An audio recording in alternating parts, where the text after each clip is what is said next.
Ladies and gentlemen, we'll begin shortly. Kindly take your seat and ensure your mobile phones are on silent mode. We'll begin shortly. Thank you.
Yang Berusaha Profesor Dr. Yusniza Kamarul Zaman, the Dean of the Faculty of Business and Economics.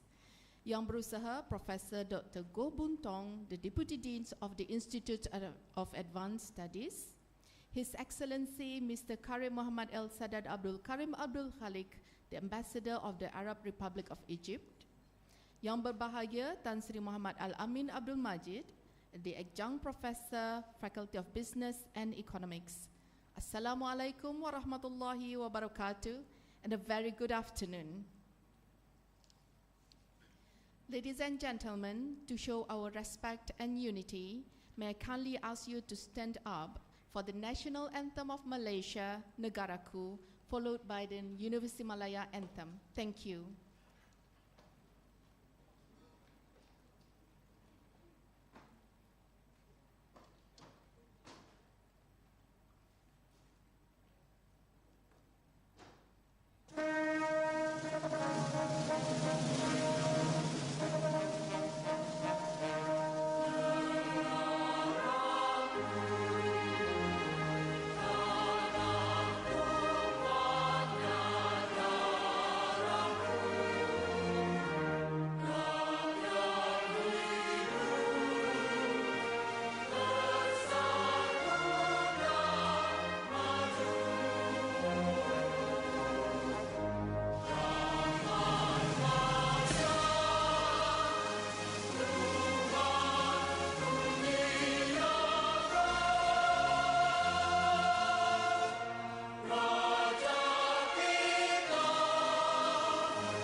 Universiti Malaya, kebanggaan kita semua, bertambah para ilmuwan di berbagai lapangan.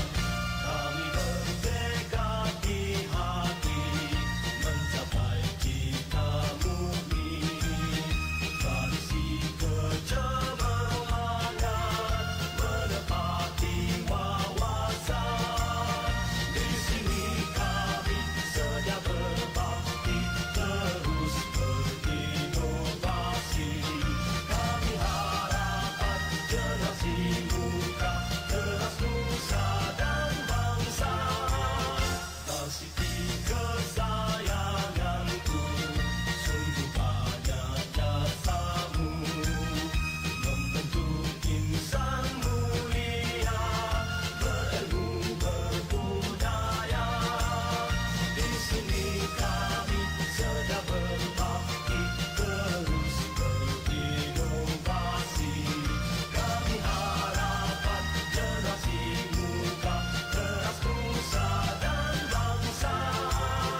Varsity kesayanganku, sungguh banyak jasamu membentuk insan mulia, berilmu berbudaya. Thank you. Ladies and gentlemen, you may sit. Let us first begin with dua recitation led by Mr. Fadil.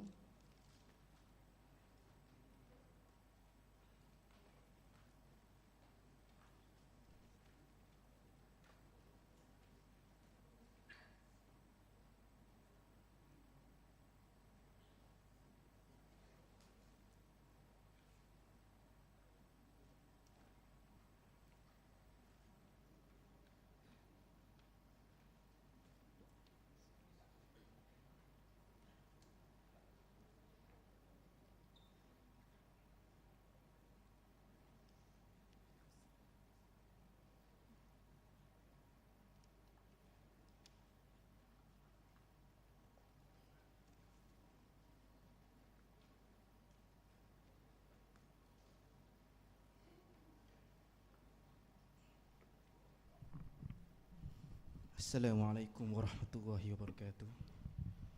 الفاتحة. أعوذ بالله من الشيطان الرجيم. بسم الله الرحمن الرحيم. الحمد لله رب العالمين الرحمن الرحيم مالك يوم الدين إياك نعبد وإياك نستعين اهدنا الصراط المستقيم صراط الذين أنعمت عليهم غير المغضوب عليهم ولا الضالين. أعوذ بالله من الشيطان الرجيم. بسم الله الرحمن الرحيم. الحمد لله رب العالمين حمدا حامدين حمدا صابرين حمدا شاكرين حمدا يوافي نعمه ويكافئ مزيده. يا ربنا لك الحمد كما ينبغي لجلال وجهك الكريم عظيم سلطانك. Ya Allah, we gather today to express gratitude upon your greatest gift toward us. In conjunction with this event, we ask for your help and guidance. Ya Allah, kindly give us strength and courage to face the struggle to find and gain knowledge. Kindly bestow blessing and physical and spiritual health, fitness of mind, peace of mind, strength of spirit. Ya Allah, give strength to our teachers, to our leaders to continue to serve for peoples, society, nation and religion. Ya Allah, make our country a country who got the blessing and favor, everlasting peace and prosperity of all time. ربنا أتنا في الدنيا حسنة وفي الآخرة حسنة وقنا عذاب النار وصلى الله على سيدنا محمد وعلى آله وصحبه وبارك وسلم والحمد لله رب العالمين. تقبل الله منكم ومنكم تقبل يا كريم.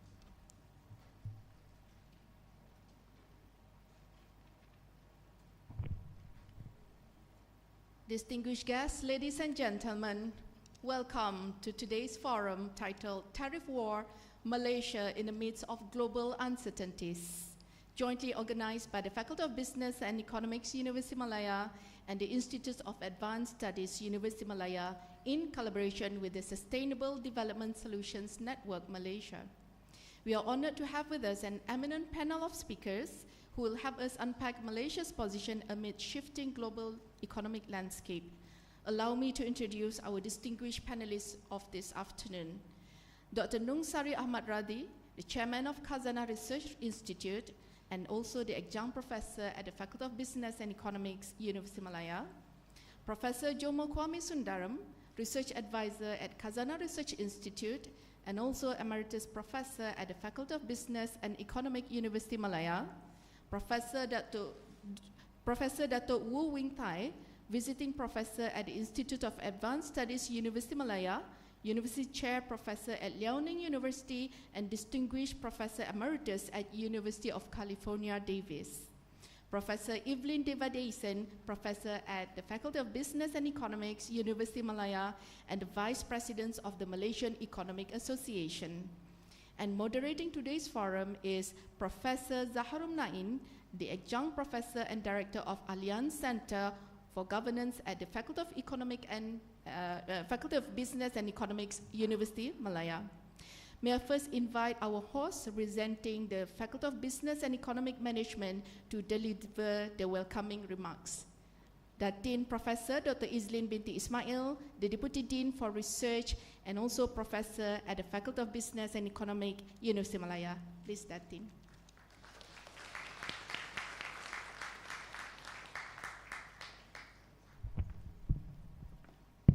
Thank you so much, Madam MC, Dr. Diana.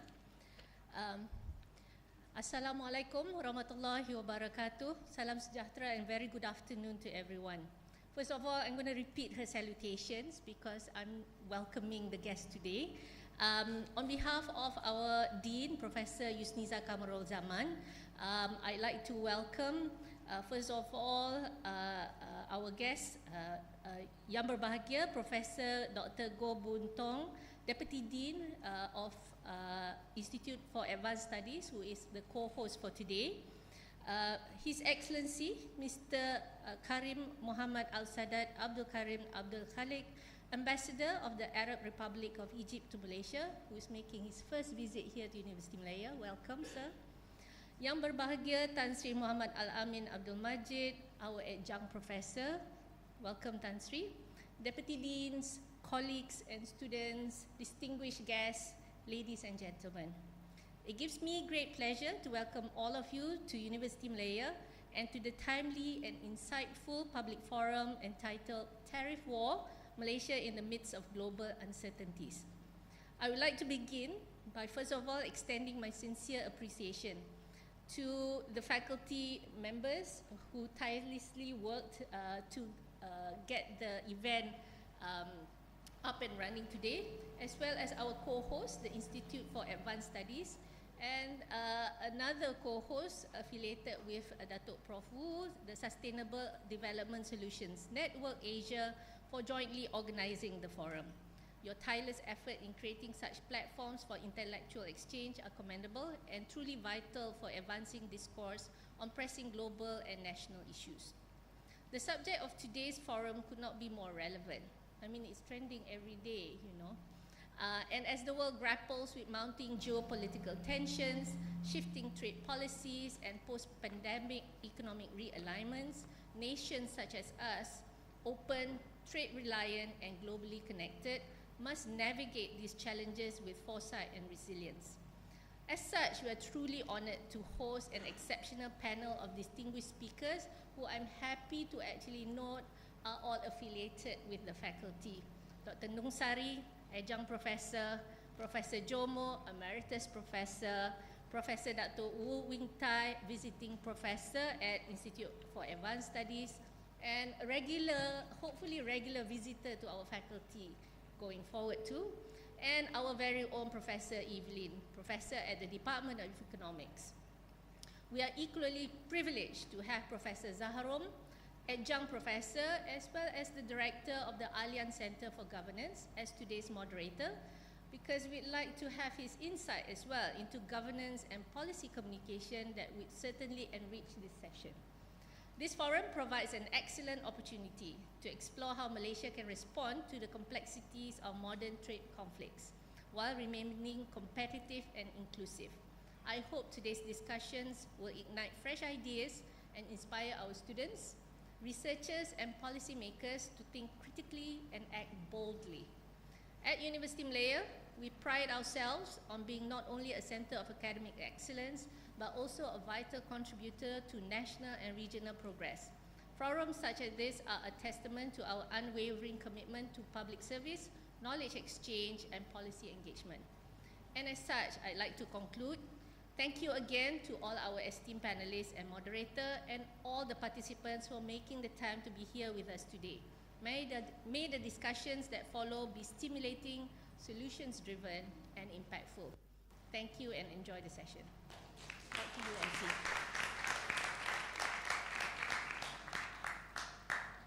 Thank you, Professor Islin, for the warm welcome speech.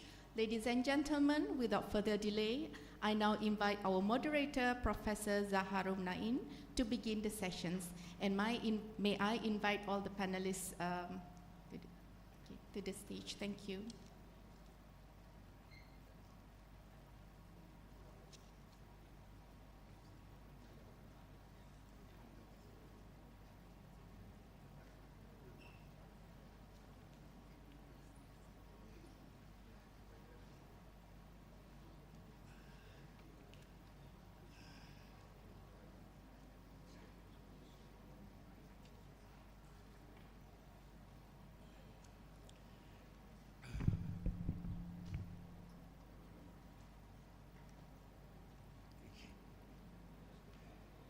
Sit down. I'm going to introduce you.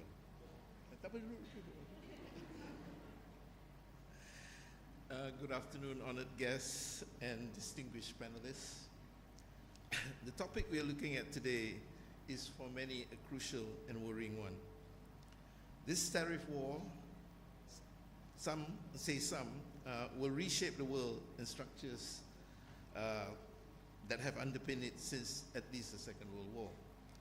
Some even say we need to go back to the days of colony and imperial power to help us fathom these changes that virtually started.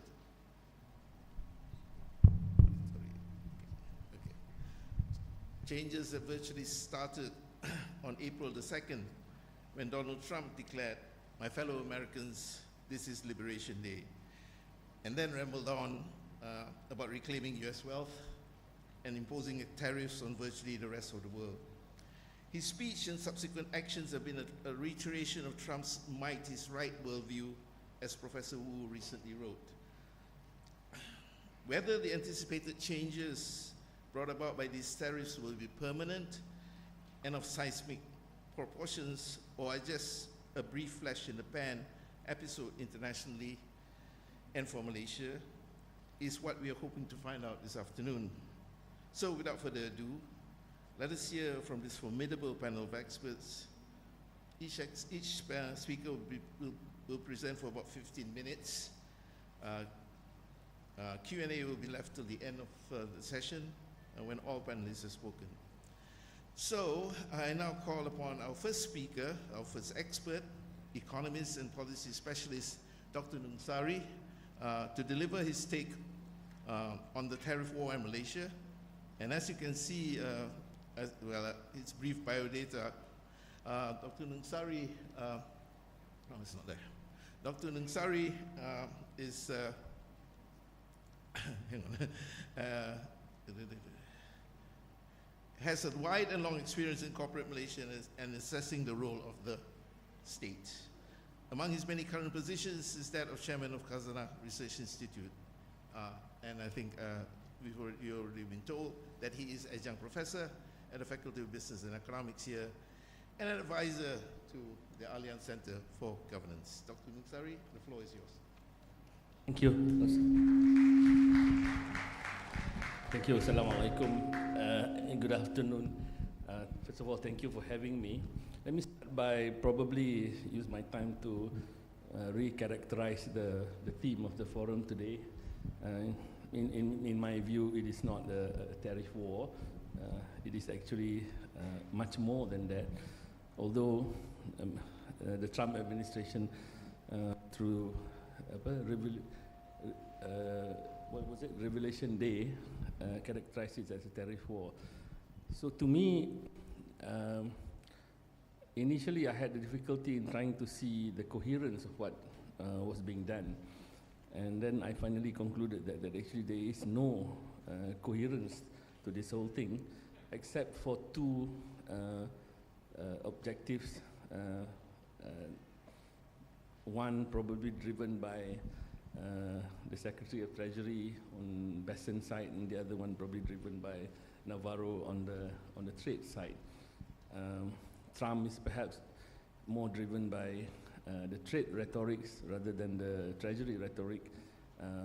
But if there's a couple of things in the US, despite the fragmentation that you see in their politics that they both agree on, one is actually that Israel is the 51st state of US, and the other one is actually that China is the existential threat to the US. So I think the only common denominator that you can find in as far as this topic is concerned is that actually China is the existential threat to the US. And by positioning it in that manner, he is able to then coalesce a larger political constituency around this thing, because Biden essentially continued what Trump one started against China. So there is this issue of trade and deficit vis-a-vis China on the trade side.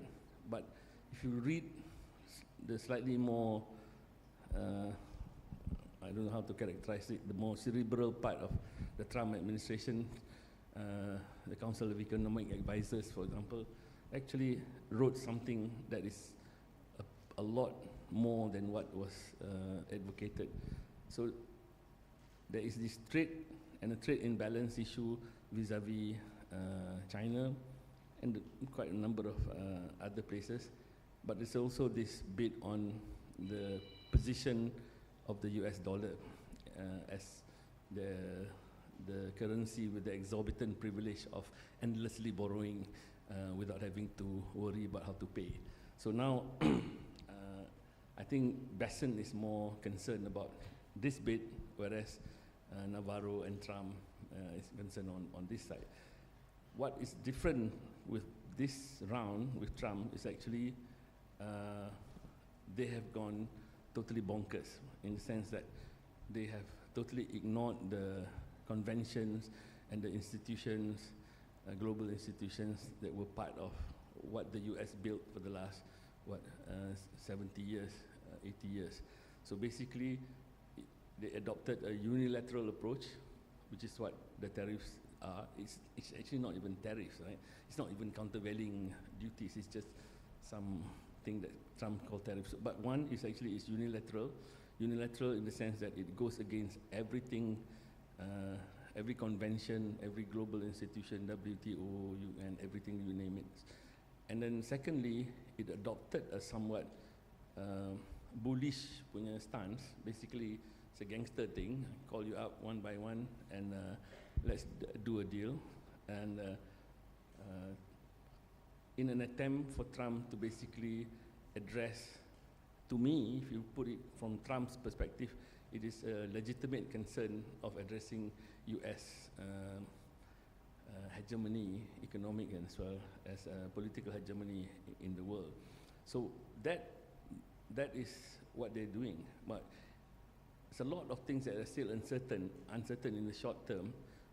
But what will happen eventually, in my view, and Malaysia kenalah whatever lah, pretend to go and do negotiate whatever we can negotiate on a bilateral basis. But these things, in the short term, probably that's what it needs to be done.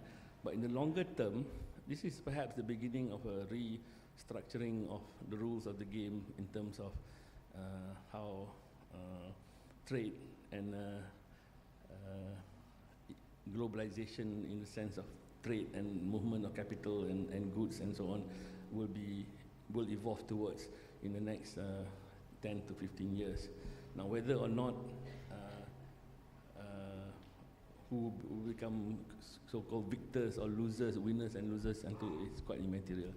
But coming back, I will end with this. Actually, for Malaysia, the position for Malaysia is that we are too small to be of any significance on our own. But so the hedge against the emergence of these two blocks is actually, I think we should work together closer and more meaningfully in the neighborhood of ASEAN.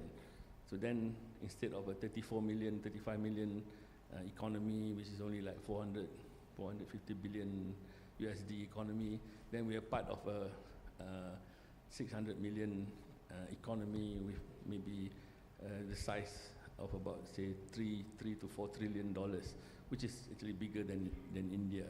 So I think while we have to manage the uncertainty in the short term, and a lot of things are still uncertain, I think on the longer term, Malaysia should perhaps integrate itself, or rather ASEAN should play a much more significant role in providing the hedge of individual nation states within ASEAN against this what will be an ongoing geopolitical and economic war between the US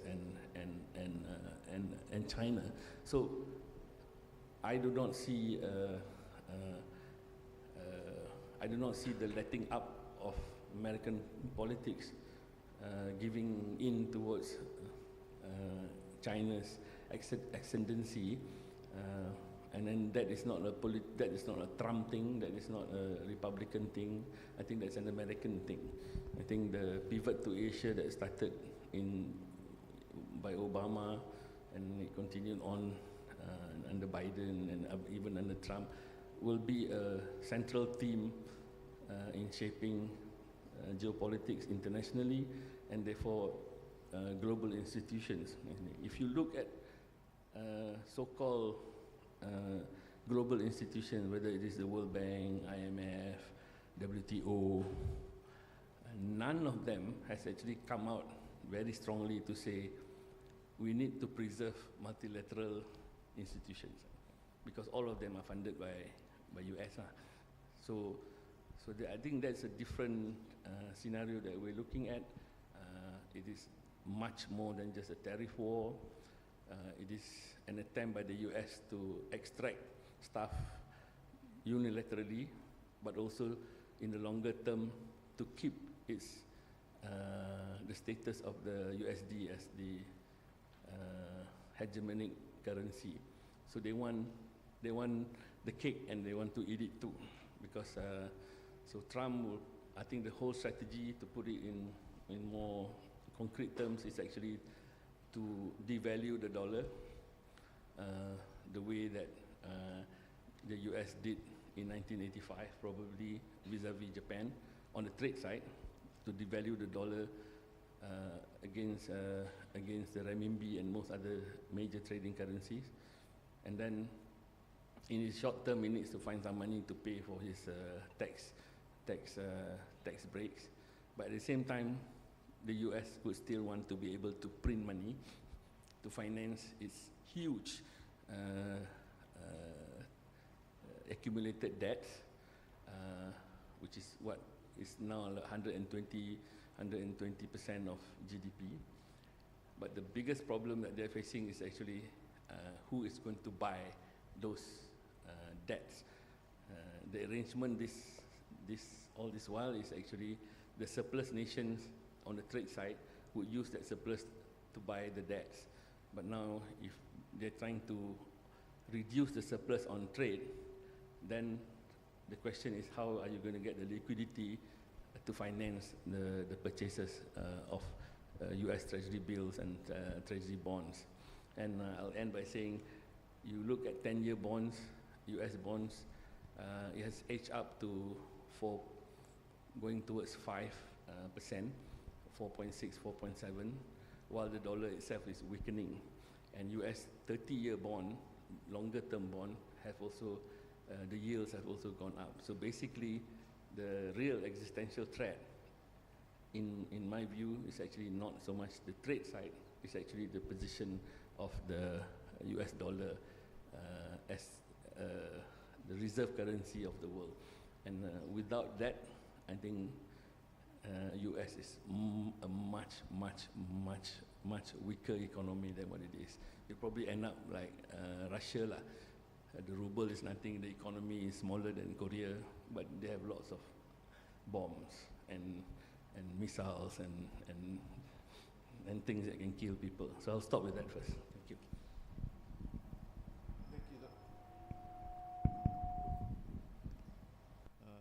Thank you, Dr. Nunsari. Can you hear me? Thank you, Dr. Nunsari. Can you hear me now?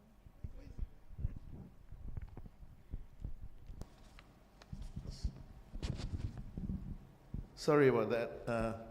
Thank you, Dr. Nunsari, for what I feel has been a captivating sort of account of things. Which raises a lot of questions, I feel, which you can ask later. And as we digest all that, let me quickly introduce Professor K.S. Jomo, who really needs no introduction, especially if you were a Malaysian academic or in civil society in the 1980s and 1990s. For some, especially those in the corridors of power, Jomo was perhaps seen as, pardon my French, the enfant terrible of Mahathir's Malaysia. Currently, Professor Jomo is research advisor at Khazanah Research Institute. So we have the stage, Professor.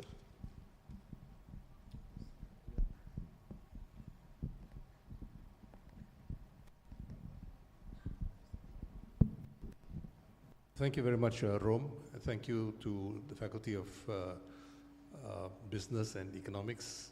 I think I got it right, where I used to work more than 2 decades ago. And thank you very much for this invitation.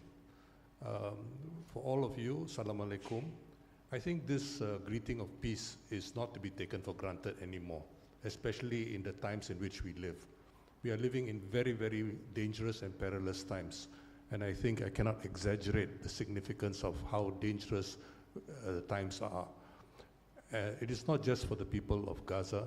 It is not just the situation in the eastern part of Ukraine. It is all over the world. We are living in very dangerous times. But that's a subject which is related to this. Because as Sun Tzu, as well as Baron Clausewitz reminded us many centuries ago,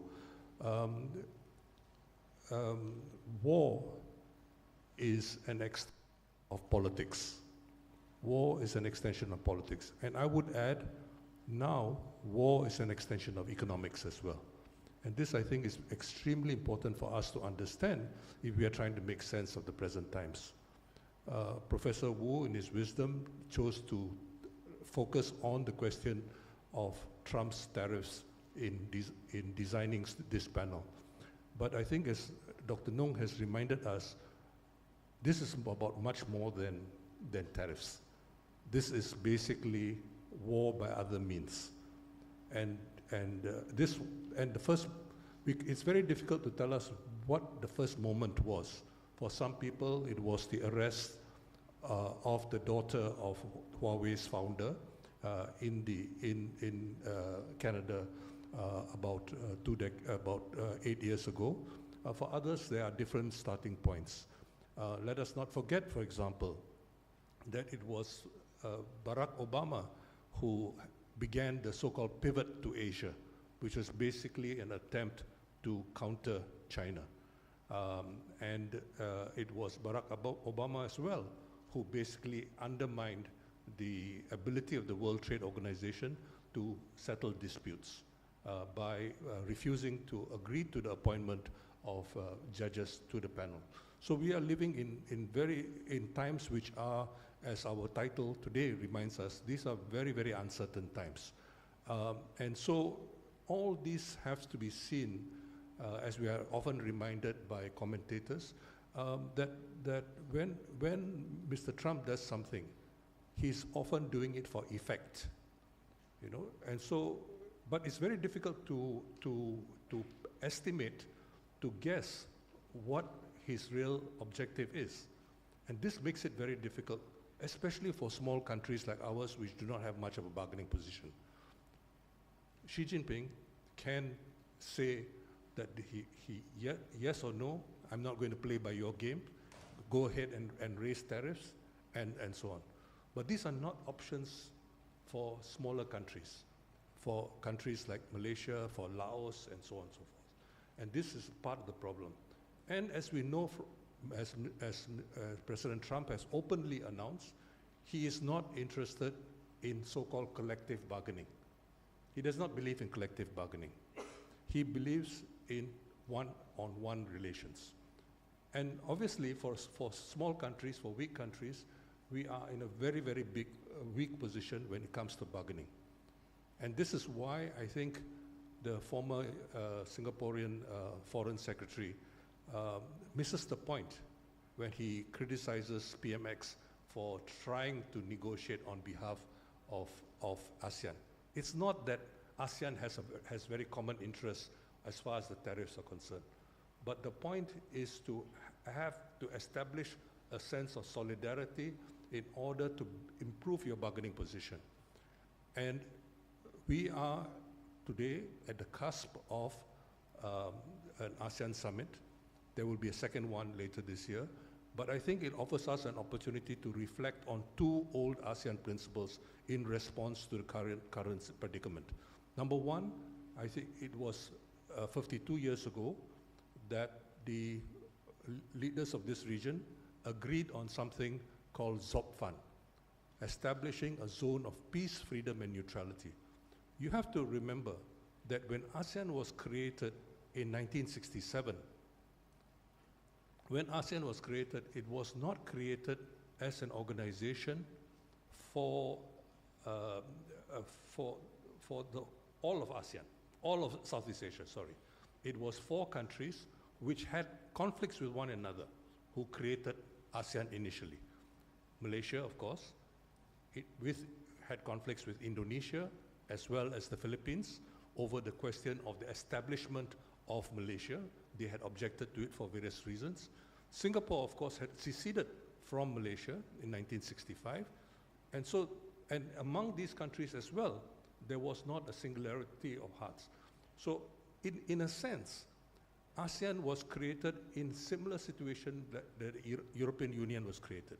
The European Union was created to basically overcome the centuries-old conflicts between the Germans and the French. Okay? Alsace and Lorraine in eastern France today were, for a long time, part of Germany. That's why many colleagues from France have German-sounding names, precisely because they are from there. We refer to the Alsatian dogs, as German shepherds. They are no longer German shepherds, technically speaking, because of this kind.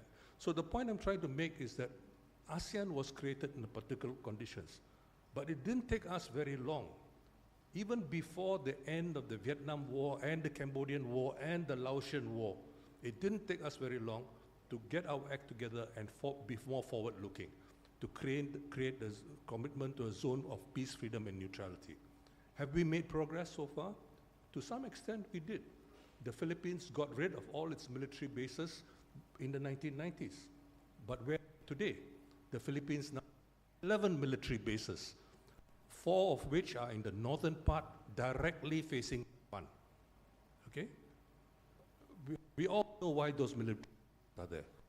And we have the additional problem of a number of leaders in the world, especially Asian leaders, who have problems with the United States. So to overcome their problems and to enable them to access the United States, they have to go to deal with the United States on terms which are favorable to the United States. Okay, I need not go into such details because this is a diplomatically sensitive issue, but I think you can guess at what I'm pointing. So we have this situation now where the zone of establishing a zone of peace, freedom, and neutrality is especially important. And this year is also the 70th anniversary of Bandung. Bandung, the Conference of Asian and African Leaders, which was very, very important and basically triggered off the non-aligned movement. The other point, of course, to remember, well, of course, it was also the 80th anniversary of the end of the Second World War, okay? In August, as far as our region is concerned, but in Europe, they celebrated it earlier this month. But it's also important to remember there's something else, not specifically about ASEAN, but a progression from ASEAN itself, which is very relevant today. And here I'm referring to something which we often popularly refer to as ASEAN +3, which has a concrete embodiment in the form of the Regional Comprehensive Economic Partnership, RCEP. Okay? Have you ever heard about any meetings about the RCEP? No, because the RCEP has made a lot of commitments, but in very general terms. There is very little momentum, and the main reason why there's been little momentum is because until fairly, the Northeast Asians couldn't get their act together. Depending on who was president of Korea, the Koreans either resented China or resented Japan. And in Japan, of course, people like the late Prime Minister Abe Shinzo was very committed to create his so-called Indo-Pacific Partnership, very pro-US and anti-China. Okay? Abe, of course, is now history, and that sentiment still exists. It's very strong in Japan, but there's also a counter to that. The beginning of April this year, we know that there was the declaration of Liberation Day on the 2nd of April. Some of us initially thought it was a delayed April Fool's joke, but it's not a joke. It's something to be taken very seriously, and we would be making huge mistakes by dismissing it as the acts of a crazy man. Because I can assure you this is not the acts of a crazy man. It's a man who thinks about things in particular ways. He's often referred to as being transactional. Some of us who study these kinds of things might refer to him as having a zero-sum game approach towards things. There is no possibility of a cooperative win-win outcome as far as Trump is concerned, because that's not the way he thinks. I'm not even sure he thinks very much in the long and medium term, although he makes a lot of claims about that. But what the point I'm trying to make is that we have something else called RCEP, which we haven't activated. RCEP offers far, far more than ASEAN can ever offer. Let's face it, we have two things going for, as far as ASEAN is concerned, on the economic side. One is the ASEAN Free Trade Area, and basically nothing much has happened for more than 3 decades as far as the AFTA is concerned. The second thing, of course, is something which came out, which was called Chiang Mai, the Chiang Mai Agreement, which was very important and which was built. But what have we seen? A reluctance on the part of Southeast Asian countries to do far more than move from bilateral swap arrangements to multilateral swap arrangements. That's all we have done. We haven't gone further than that. We have a huge opportunity.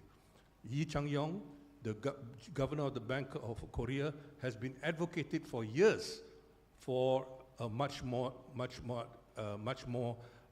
proactive policy. I don't know whether Professor Wu was a contemporary of his at Harvard, but Chang-yong has been, since he became governor of the Bank of Korea, he has been very strident about this. 2 years ago, PMX was in Tsinghua University after the Boao Forum in Hainan. And he went to Tsinghua. Because he was not expecting to speak, somebody hadn't prepared a speech for him, he spoke off the cuff. And he was very well received. And the reason he was very well received was because he was thinking on his feet and moving forward and making some very concrete and important proposals. And most importantly, he talked about the possibility of an Asian monetary fund. In other words, thinking beyond the present situation. All I'm trying to say is that we have a possibility with the ASEAN chairmanship of setting an agenda for the future, both politically as well as economically. An agenda which will strengthen the region. Because I'm not a fortune teller. I cannot anticipate what Mr. Trump will come up with next. And let's face it, we don't even know what he wants because he is doing things for effect. He has bargaining chips, shock and awe, as George Bush put it. The last point I would like to make is that it's a fundamental problem with the economic system, international economic system. And that system was pointed to by Keynes recognized this. Schumacher, who was a collaborator with Keynes, also recognized this, and so did Mikhail Galetsky. And that is that there is no payment settlement system which deters countries having trade surpluses. So there is an incentive for countries to have trade surpluses. So when China and Japan succeeded, when Japan and Germany succeeded in rebuilding the economies after World War II, they were trying to run trade surpluses. You need, and we know that from a trade surplus situation for the first decade and a half or so after World War II, the US has been in deficit since the 60s. So we have a situation where the US, where Henry Morgenthau, the US Treasury Secretary, and Harry Dexter White opposed the idea of a settlements arrangements which would have a disincentive for running trade surpluses, which is the root of the problem right now. So unless you resolve that problem, I'm afraid that this problem is going to be endemic to the international monetary system, which introduces very many perverse incentives. But I think what we should do, especially in this region, is go beyond thinking that whatever the problem is, free trade is the solution. We have to grow up and get out of that. Thank you.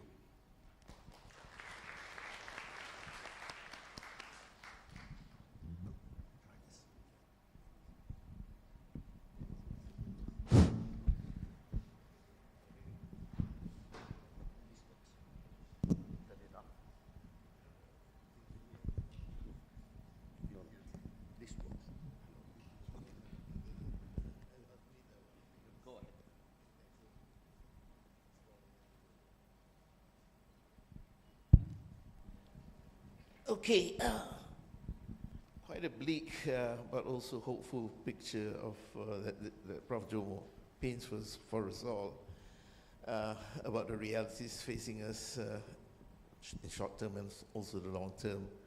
More for you to digest, more for all of us to digest in terms of looking at ways out of this situation. Thank you, Professor Jomo. Now, let me call forward Professor Wu, Professor Wu Weng Tai, another heavyweight, who, as you can see, is a distinguished professor at the University of California, Davis, and who is the University Chair Professor at the Liaoning University in China, and also a visiting professor here at the Institute of Advanced Studies. Professor Wu? Good afternoon to my lucky fellow residents in Malaysia. I am, of course, suffering from performance anxiety, sitting here in the reflected glory of my colleagues.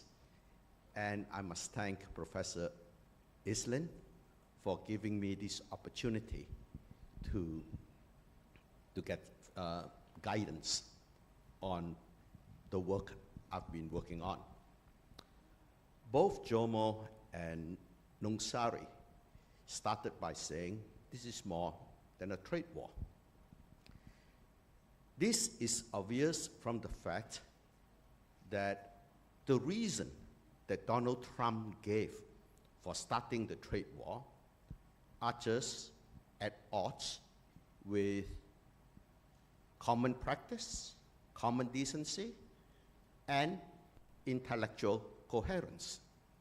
For example, he looks at all the major countries that have run surpluses against the US, and he called that as the result of unfair trading practices.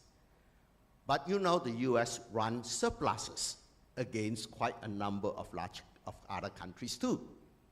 Should the US therefore face tariffs from these other countries in order to bring it to zero? That is clearly nonsensical reason. But the important thing is, it is nonsensical largely because there were certain things he wanted to do, and he just wanted to have the facade of justification for it. What are the objectives? There are at least two that have been emphasized, and I'd like to expand on them. The first thing that he wants to do is, well, the most important thing, the overarching force, is that he wants to be a historical figure. He wants to be carved on Mount Rushmore as the new stone head. And he would not mind to become a president again after 4 years by non-constitutional means. But you got to get popularity before you can attempt to achieve that goal. But the important thing is, he likes the drama, but all that drama is designed to bring him to be the figure on the statue of the man on the horse standing in the middle of Washington, D.C. So one of the first things is clearly to address the reason for great unhappiness in America, which is that the income of the working class has been increasing very slow despite satisfactory growth rates all around, largely because the high growth rates were generated income that were disproportionately going to the top 2-3% of the population. The working class sees an alliance of global capitalist interests under free trade, whereby wages are kept down.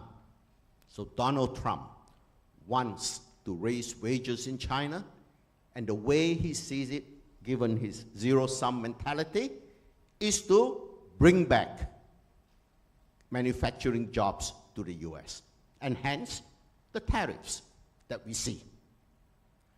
The second objective, in order to make sure that he is remembered as a great figure, is to make everybody feel US is #1 in the world. And one way of showing it is a show of force to the rest of the world on April 2nd by attacking all the trade partners. And at the same time, to show that you folks cannot make progress without my participation, he withdrew the United States from the World Health Organization right after COVID, when we know that how important it is to have a better WHO, and he pulled out of the Paris Climate Treaty, calling climate change a religion. So the show of, has he succeeded? Is he going to be able to bring back high-paying jobs to the US? What a tariff does is that it artificially raises the price of a product received by the domestic manufacturer. And since the price is higher, the domestic manufacturer would certainly pay a higher wage to the workers. But the question is, would the wage increase in the future be going up? The answer is the kind of manufacturing jobs that come, the reason why those jobs left in the first place is that these were matured industries where future productivity growth is low. And so what that means is, given that future productivity growth is going to be low, wages cannot grow quickly. Basically, the children of the workers will inherit jobs that have no high growth potential in the future. What he is doing is he's able to raise the wages immediately for the present group, but their children will be stuck in dead-end jobs. The real solution comes from not only the government providing an enabling environment for business, but to actually create high-paying jobs by greatly increasing the productive capacity of the population in technological innovation in order to learn, to have good enough knowledge of science and math to be able to learn new technical skills so that you can climb up the value-added ladder as technological changes occur. But what do we see in the US? Funding for universities are cut. Funding for education lower than university has also been cut. The fact that the Department of Education is to be closed tells you that he's not doing the right thing, which is directly opposite to what China is doing. China is expanding its universities, in fact going as far as Zhu Rongji expressing the desire that Beijing University and Tsinghua University will teach only in English so that they become global universities. And they are greatly encouraging the flow of foreign high-achieving foreign students into the countries, whereas the US is cutting visas all around for foreign students. So he's not going to succeed in creating jobs that will have high growth wage trajectory. Now, is that show of force working, showing the world that you cannot do without us? By taking on all the trading partners, he basically erected a great wall of tariffs surrounding the United States. Everyone else is trading freely with each other except with the United States. And if you were an economist, you would straightly know that if you marginalize yourself, isolate yourself, you will surely do very badly. And this is why the stock markets tank. And people started running away from the dollar, and the dollar slided. So the show of force meant that the rest of the world was too big to bully. And so that's why he announced a 90-day pause on that. But a 90-day pause that was announced on April 9th applied to everybody except China. Here it tells you the real target of all of this show of force is China. So the world is too big to bully. How about China? Well, Trump raised tariff rate to 145. The Chinese raised it to 125. Basically, trade will get to zero in this case. But given how closely intermeshed the two economies are, this sudden rupture in trading relations causes great pain to both sides. For example, 90% of toys in America and over 80% of home decoration, especially Christmas decoration, are from China. So toy shops are closing. And everyone who has a kid knows that things are not well. Basically, it got very painful in the United States. And China, too, was suffering pain from the closure of factories. Now, what did the meeting in Geneva produce? The meeting in Geneva was they would lower their tariffs, 35 for the US, down to 35 for US against China, and China 10 against the US. Basically, the lowering of tariffs occurred without any concession by China. So China was too big to bully too. That's what is understood.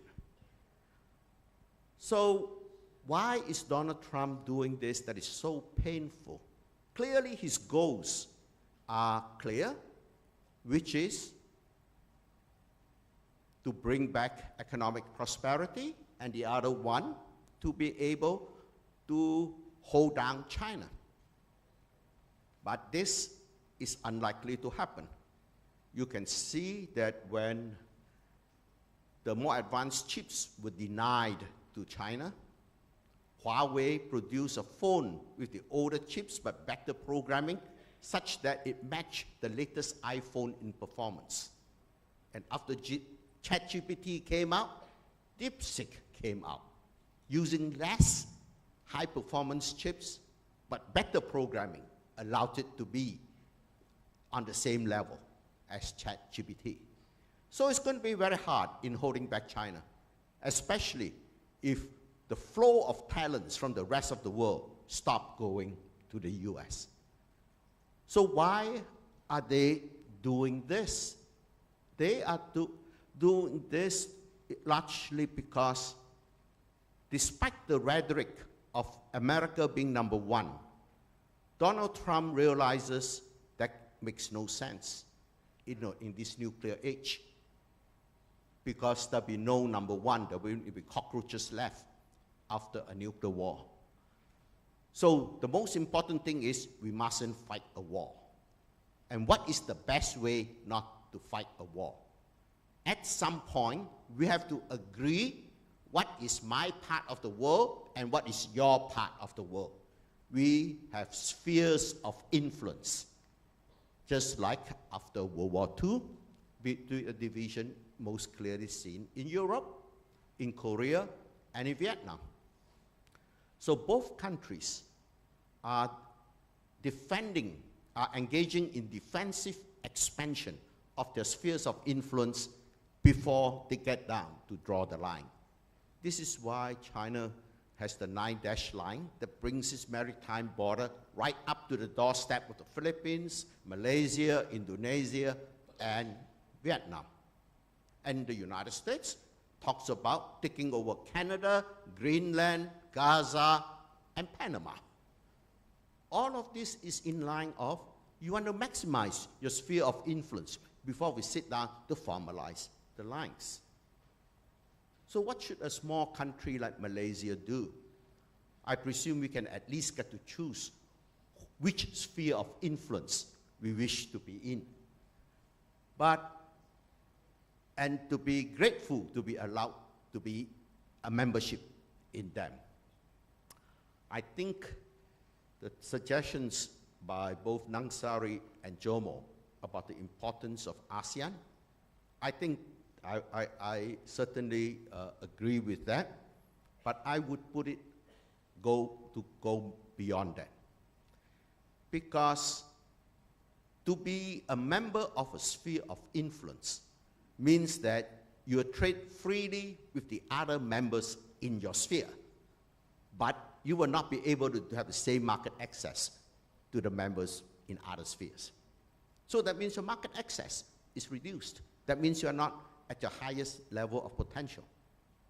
And the second thing is, your sovereignty is definitely compromised, even though you might be led to greatness by Big Brother of your sphere. So what we need is to have the imagination and to have the creativity in mobilization to think about why can't we not be the buffer states between whatever spheres of influence that exist. To exist as a buffer, so you need to have a club of states that wish to be neutral, to be friend to all. But you cannot be a friend to all unless they accept the concept of neutrality. So in order for them to accept the concept of neutrality, you have to become big enough such that they have to pay you respect, such that China would feel that it is unable to push you. And the United States is unable to make the condition that I would only engage in bilateral negotiations rather than with a group. ASEAN is not big enough. And the instinctive resting idea is a new Bandung. For example, at least 4 ASEAN members are involved in activities of BRICS. Indonesia is a member, Vietnam is a member, Malaysia has observer status, I think Thailand also has observer status.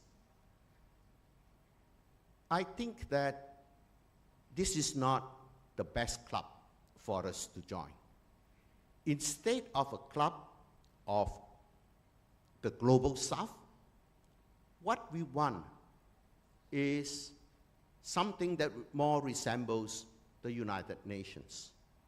Instead of bringing class warfare to the international level, why can't we have a club that is a North-South coalition?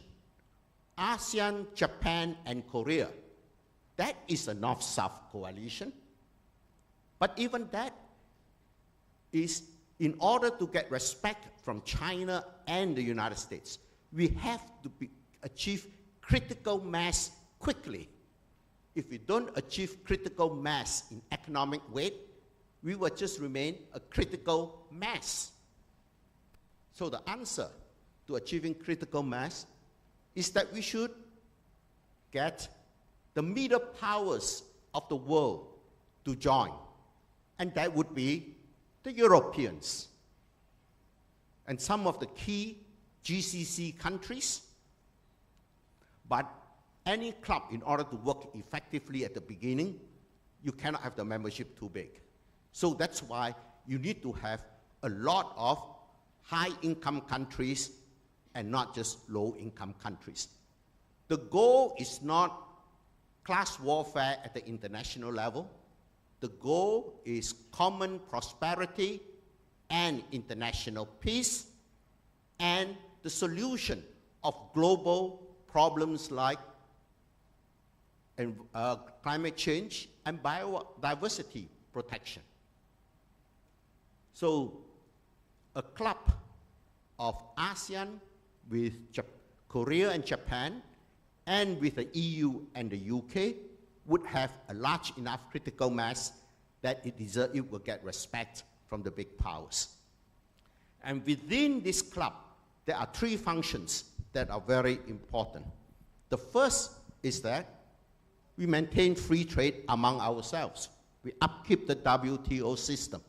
And of course, there are improvements one could make to the trade system, but basically it's multilateral free trade among the members of this middle power club. The second is to keep peace, the peacekeeping mission. We have to come up with ideas to both the Chinese and the Americans now, and to India later, on how to build trust among themselves and how to reduce the competition among them. And we will have not only have a peacekeeping mission, but to keep the efforts of protecting the global environment alive. The third component of this club of middle powers is the simple reason that the simple moral imperative that the rich should help the poor. Basically, the rich members should help the poor countries to accelerate their growth, like help countries of Vietnam, Cambodia, Laos, and Myanmar, when they can be helped. But the reason is very important because how do you think membership of the spheres of influence is built? It is that Big Brother buys membership by dispensing patronage to poor countries. So they are vulnerable to joining spheres of influence because they cannot afford not to.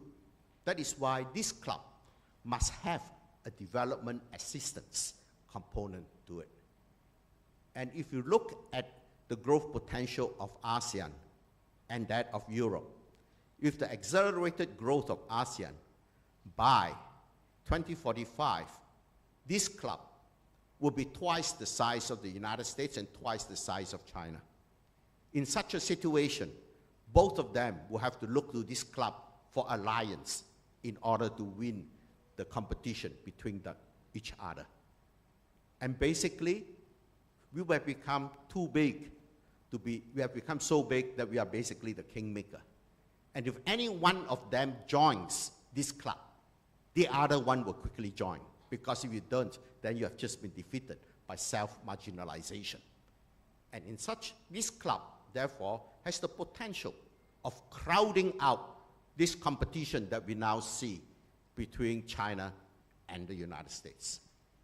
So, Malaysia being the head of ASEAN this year, she's not only mobilizing ASEAN, the fact that we are meeting the GCC countries the next Monday, that is the beginning.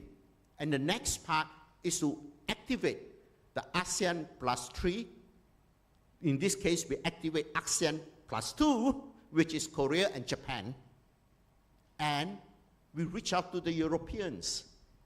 Because the Europeans have now known that after having seen how Zelensky was insulted in Trump's interaction with him, they realized the Americans are taking them for granted. Why are they taking them for granted? Because all of them suffer from Russia phobia. And since they suffer from Russia phobia, any movement by Russia would require the United States to come to their aid. So the US is very confident that they will have the Europeans in their sphere of influence. But that assumption, I think, can be challenged.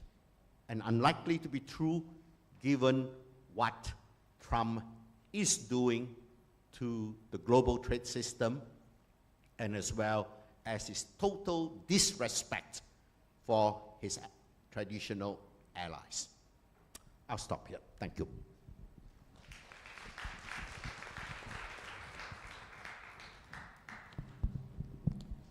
Thank you, Professor Wu. Another cautionary sort of presentation for the region and for Malaysia. But it's quite hopeful as far as we form clubs, I guess, among our countries with joining up with the wider Asia, I guess, wider, yeah. Some more things to think about and discuss after this, I guess. So, our final speaker, I better introduce our final speaker, not speak on too long. UM's own Professor Evelyn Debeneson is another formidable Malaysian economist. As you can see, she is not only a professor, but a vice president of Malaysian Economic Association. And her collaborations with regional and international agencies like the World Bank and Asian Development Bank will enable, I think, will enable her, I think, to provide us with more expert insights into this war and its implications. Professor Evelyn? Thank you. Can I have the slides on? I just have 3 slides. Firstly, good afternoon, and just like to thank the faculty management for giving me the opportunity to share this platform with these 3 other speakers. Now, I'll start with, can you move on? Yeah, I will start with the potential, I will start with 3 key questions. I'll focus my comments on these 3 questions. What are the potential risks of reciprocal tariffs on Malaysia's trade and economic outlook? How best can Malaysia respond to reciprocal tariffs? Especially, how can we reset our trade with the United States? And what strategies would be most effective for Malaysia going forward? Now, next slide, please. In terms of, next slide, please. I will skip this, next slide. Okay, in terms of the risk, now I'd like to start off, Malaysia is engaged deeply in supply chains, especially in electronics. So when one thinks of what are the likely impacts, one needs to look at trade exposure, the extent to which we are engaged in supply chains, and looking at the current situation, the regulatory ambiguity, because we have reactive policy making from Trump. Now, if I may quote recent data, exposure in terms of trade and GDP, which has just been released, shows that Malaysia is exposed to the tune of 2.6% of GDP. And what's very interesting is, it's not just a direct impact from the tariff restrictions, but also indirect impact that comes through the region through supply chain shocks. Very often we see people talking about the plus point of trade being diverted from neighboring countries that have higher reciprocal tariffs, but people forget about this indirect transmission of supply shocks which could be much larger. If you look at shocks coming from the US and China, we have done studies to show that Malaysia is more affected by shocks coming through China, and number 2, Malaysia is more affected by shocks coming indirect through other countries in the region, because we are all linked through China. Our supply chains are all China-centric, but we are all linked to China through the region. So that's one interesting thing. But of course, you may say that at the moment, semiconductors have been exempted from tariffs. Now, the US makes up about 20% of our E&E exports globally. And out of that, 38% are tariff exempted. So for now, it's not much of an issue, but we are not certain how long there will be this relief for semiconductors. So that is in terms of the trade exposure and supply chain linkage. But what's more interesting is if you look at the recent WTO report, for the first time, WTO does a forecast on the impact on trade by looking at the effects on trade per se and trade policy uncertainties. And what the message is very clear here is that trade policy uncertainties can be much more damaging than trade per se. So this window period, a lot of people refer this to a fragile pause. Fragile meaning because there are still the 10% baseline tariffs. And it's fragile because we do not know whether this pause will be extended. Recent discussions seem to indicate that Trump is thinking, because he's got about 150 countries to conclude deals with. Now, that's a tall order within a short period. who goes first. So he's thinking now of actually going ahead with unilateral tariffs with certain countries. Now, if this happens, we can clearly see the deal is not the end game. So here the uncertainties are not just in terms of how long this pause or will it stay with the 90 days. The other uncertainty is, which he's already mentioned, the possibility of this retaliation extending to services and digital trade. That could be quite important for us because we are moving towards digital trade. In fact, within ASEAN, more than 50% of services are digitally delivered services. So digital trade is quite important for us. And the war on data is already quite real. If you look at another set of statistics that has been published recently in terms of who holds the power in data, in terms of sending and receiving data, within a period of 2001 to 2019, China was at 6th position, and today China takes top position, even displacing the United States in terms of data power and control. So, and the final, of course, uncertainty is whether semiconductors will continue to be excluded. In terms of the baseline tariffs that hold 10%, we already see the furniture industry complaining they are having problems. SMEs are badly affected because their profit margins are already very narrow. And the final change that we see is Trump's rollback on the AI diffusion rule. While some applaud this move, thinking that the AI diffusion rule, which places countries into 3 tiers and their curbs in terms of access to chips.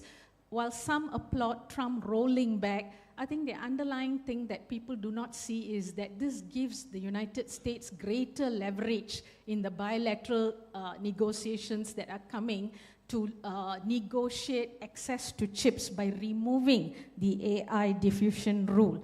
Now, all the discussions so far focus very much at the macro level, but less discussion has been centered on how firms are actually adjusting to these changes. Now, the semiconductor industry has just released some data saying that 32% of the semiconductors in Malaysia are exposed to the US and 18% to China. Now, these semiconductor industries, now they have to grapple with this issue where supplier chain resilience is no longer about active hedging. Everyone talks about hedging and balancing or diversifying your supply chains. But there's another added dimension to this supply chain resilience, and that is called traceability. Traceability is quite a critical dimension at the moment because as a firm, it's not about just diversifying your suppliers, it's getting into the right partnership and getting trusted suppliers on board. This involves cost. If you ask businesses, it takes about 2.5 years or 3 years to significantly shift their supply chains. It's not easy to find new suppliers, and to make sure that the suppliers also comply to certain rules and regulations, especially with the EU's CBAM coming on board. You have to make sure that the suppliers also, your suppliers take into account their carbon footprint. So traceability is about understanding who your suppliers are, ensuring that they are trusted, they meet some of these sustainability requirements, and more importantly, recently, Malaysia has also been flagged as a place of origin washing. Only yesterday I read MITI is addressing this issue because we do not have an FTA with the US. So what happens is we have non-preferential certificates of origin. So previously we had the chambers issuing these COO, certificate of origin, and now MITI has taken the sole task of issuing the certificate of origin if the products are destined to the US to curb this kind of place of origin of washing. So I think traceability is something that is going to be very critical for firms. The second thing that firms would have to actually look into is, if you look at the recent truce between US and China, now China decided, after this truce, China decided to put on hold some of its export restrictions on certain companies, pause on NTMs. But what it's telling is China did not remove the export controls on 7 critical minerals. So I think this US-China tariff war is going to take longer. This kind of strategic competition is going to take longer than what we expect. Now, if this happens, firms will not only be challenged by diversifying their supply chains, finding the right supplier, finding a trusted supplier, they will eventually have to face segmented supply chains.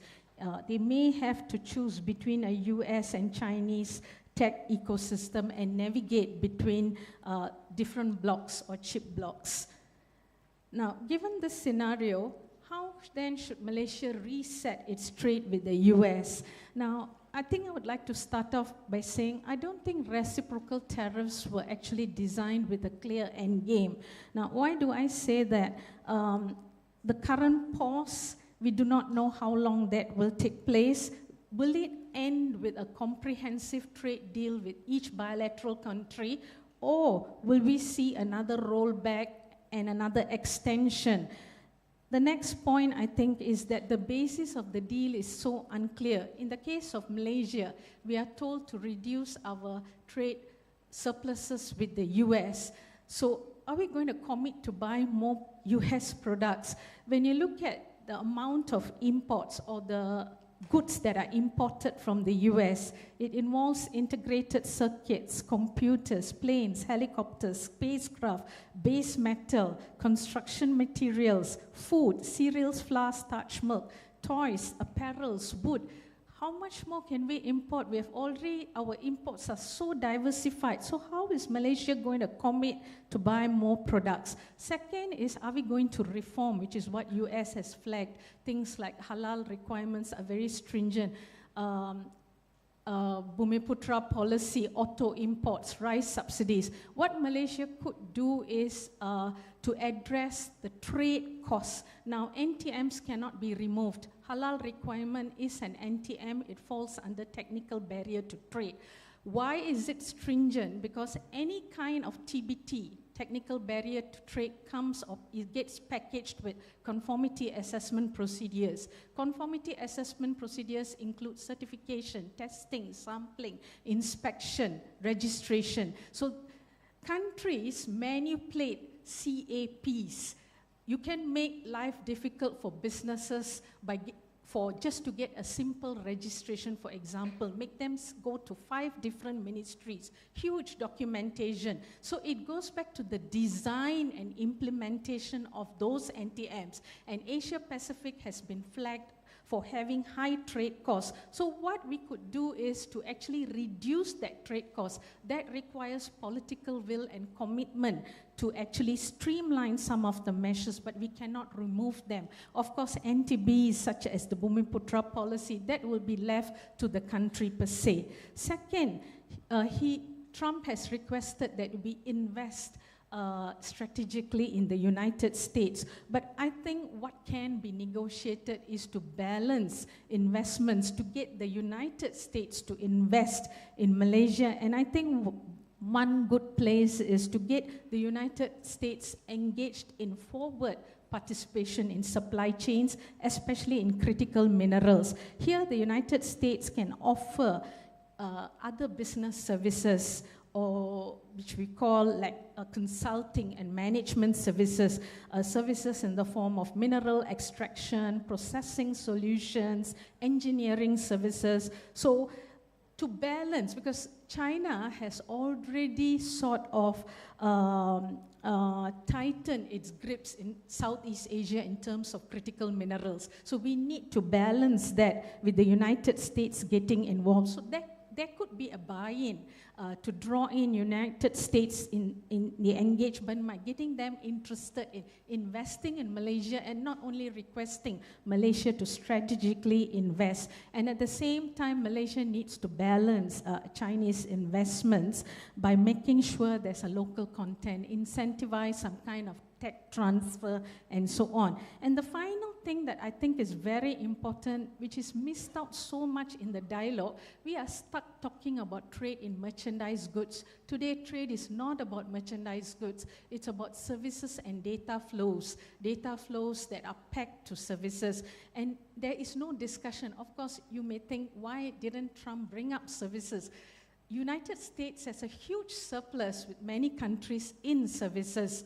Now, you may think that, okay, because the political support in the US comes from the steel industry and so on, and therefore people have been quiet about services. But you tend to think of services differently if you look at physical goods. Now, all physical goods embed a certain amount of services, which we call other business services. Other business services in the context of Malaysia, more than 50%, we look to Singapore. But we also look to the United States because our electronic sector, they are mostly contract manufacturers. So a lot of the other business services like IT, consulting, comes from outside. So I think it is time now that Malaysia engage with the United States by opening up this dialogue on services that is intermediate services, services embedded in the value of goods, and this is less visible. Now, if you include this, then you have a better buy-in, because if the United States goes ahead and imposes tariffs on goods, what will happen is indirectly it will also decline. There will be ripple effects in terms of intermediate services that are packaged with the goods. So indirectly we'll be actually getting less demand of those services. So I think it's time that Malaysia, being the chair of ASEAN, sort of bring up this issue of intermediate services, and I think it is time that ASEAN, including Malaysia, track the value of services embedded in their goods. At the moment, companies have to track how much of Chinese value added goes into certain supply chains that are destined to the US, just to avoid geopolitical scrutiny from those that are free of Chinese value added. But I think it's time that firms also track the value of services embedded in goods. We can't be stuck discussing about trade in goods. And I think one other thing that we can think about is, I'm fascinated with medical devices, the health sector. Less is spoken about, the slide before, sorry. I think less is spoken about medical devices when we talk about data flows, such as data governance, yeah. There's so much we can engage with the United States, just like now we are engaging with India. A lot of our medical devices are imported, 15% from the US. Medical devices contain personal information of patients. Now, Malaysia doesn't have the capacity to govern data flows, and these are private information, yeah? So this is where AI and collaboration in healthcare is so important, and latest discussions with India, they're already looking into this, because India is at the forefront of other business services, and they have the AI capabilities to do so. So I think US should be brought into this equation. I'd like to end quickly with strategies going forward. A lot of relief is given to SMEs. At the start, I said SMEs normally will bear the brunt anyway of any tariffs, given compliance costs and so on. So I think beyond just giving them money, if you ask a lot of SMEs, a lot of carrot has been given to them. They're all underutilized. And the reason being is because SMEs don't have the capacity. So I think one needs to help them get involved in cross-border e-commerce trade. It's not just about putting up a web design in Facebook or Instagram and trying, it's more than that, yeah? And then moving forward, we talked a lot about ASEAN, RCEP. A lot of these agreements sometimes, in reality, they don't really move as fast as expected because of the diverse membership. Members don't want to give in. Even ASEAN, I mean, we talked about harmonizing or streamlining, let's say, food standards. It has hardly moved. Over 2 decades, only 22 food standards have been harmonized. It's not an easy feat. So I think we need to find maybe informal interactions or even formal ones, look at smaller circles of cooperation. The second is engaging in strategic and bilateral partnerships. Although this may not be in the spirit of multilateralism, we know minilateralism and bilateralism trumps regionalization and any form of multilateralism because it's the fastest way to move and it's the most practical. But one should be very careful not to do it mindlessly, just to rush and secure new agreements. Because recently, as Cap pointed out, we have so many agreements that are underutilized. ITIGA is one of it, ASEAN-India Trade in Goods Agreement. And why is it underutilized? Commitments are very low, scope of provisions are not relevant, we are stuck in physical goods when today, trade is embedded with services and data. There's no way you can distinguish the three. And then we need to move into new provisions, yeah? Digital economy, of course sustainability is one of it and so on, which I think it's being discussed in the ASEAN Summit and in the recent upgrade which is taking place, which is the ASEAN Trade in Goods Agreement. It's even in the upgrade of the ASEAN-China Free Trade Area 3.0 and so on. And finally, when we talk about regional cooperation, a lot of us talk about regional cooperation, but it hasn't moved beyond 30%. It's about in its mid-20s. Even Malaysia's export share, based on the recent data, Malaysia exports to the region only 29% of its total trade. Now, what does that tell you? It's not easy to create new supply chains. What's happening? You need to create new supply chains to see trade creation. What's happening now is firms are just extending their supply chains. When you extend your supply chain, it's just finding a new supplier along the nodes. It does not translate into a massive trade creation. So that kind of extension is actually a cost to firms. So one needs to think about the capacity of increasing intra-regional trade. Much can be done, and I think top on the list should be addressing trade costs. Trade costs are immense, yeah, and here I really talk about trade costs coming from conformity assessment procedures. Many mutual recognition agreements that really don't work. So ASEAN, I would think, would Malaysia and ASEAN, when I talk about regional cooperation, Malaysia and ASEAN, they should set the frameworks. One of it is the Digital Economy Framework Agreement. No doubt that comes with a lot of challenges. We have data localization in Indonesia and so on. So I think finding a baseline is important, but it stops there. I don't think ASEAN can force countries to have free flow of data. Nobody would want to bow down to that. And I think the key here is to review existing agreements. Agreements need to be reviewed in the sense that they provide deeper commitments. Some form of reciprocity must be there. In the case of ASEAN and India, they are bargaining with India, which has huge tariffs on agriculture, to remove those tariffs in a phased manner, and at the same time Malaysia to give some giveaways. So there must be some form of reciprocity. So I think the time is right, and it is happening that Malaysia together with ASEAN review some of these existing agreements instead of rushing and finding new agreements. You don't need new FTAs to come aboard. In fact, trade precedes any FTA flows. We saw that in AFTA and many other agreements. So with that, thank you. Yeah.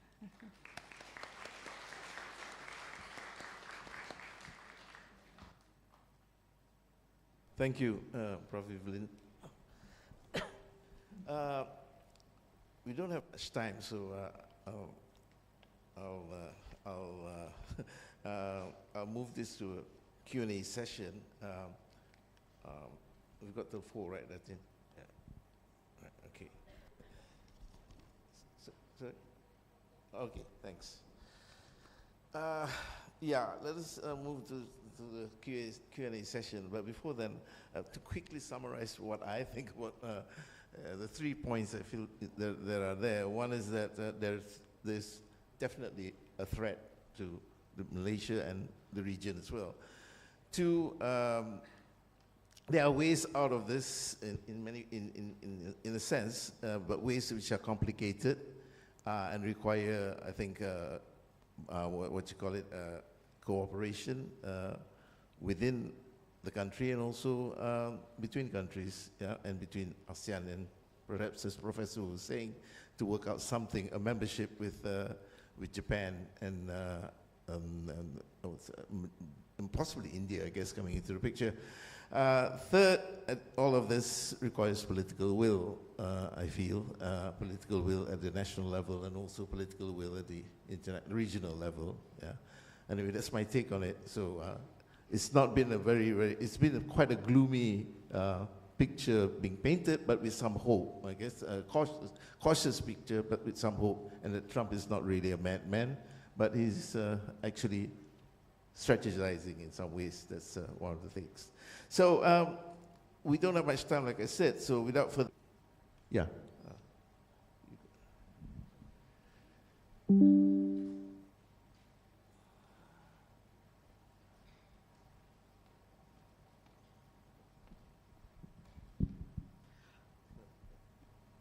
Hello, so I'm Mio Arif. I'm a student from and also the president of the Economic Society.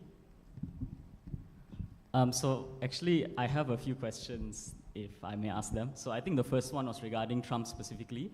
So I think everyone here has thoughts behind why Trump does certain actions and things like that. Perhaps our thoughts are more developed than his own before he did whatever he did.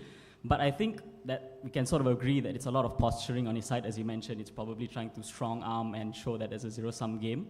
So I think my question regarding this was then, considering the context of what's happening, do you think that the US is able to outlast this essentially long game of chicken and show people that you need the US?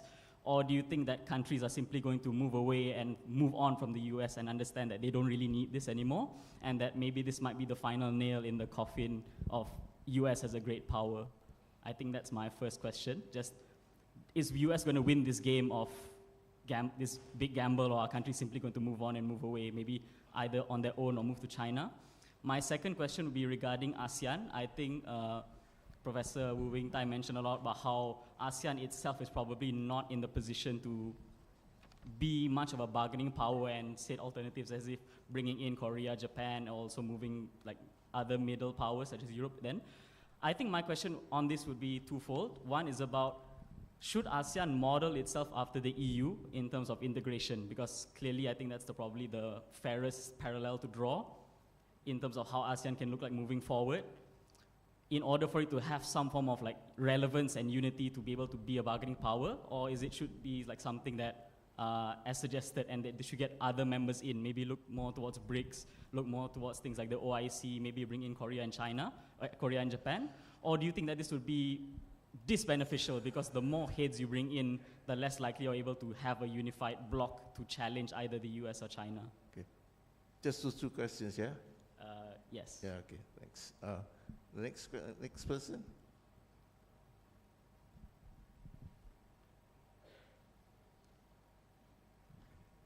My name is Munira. I appreciate all the deliberations about how mad or not mad Trump is.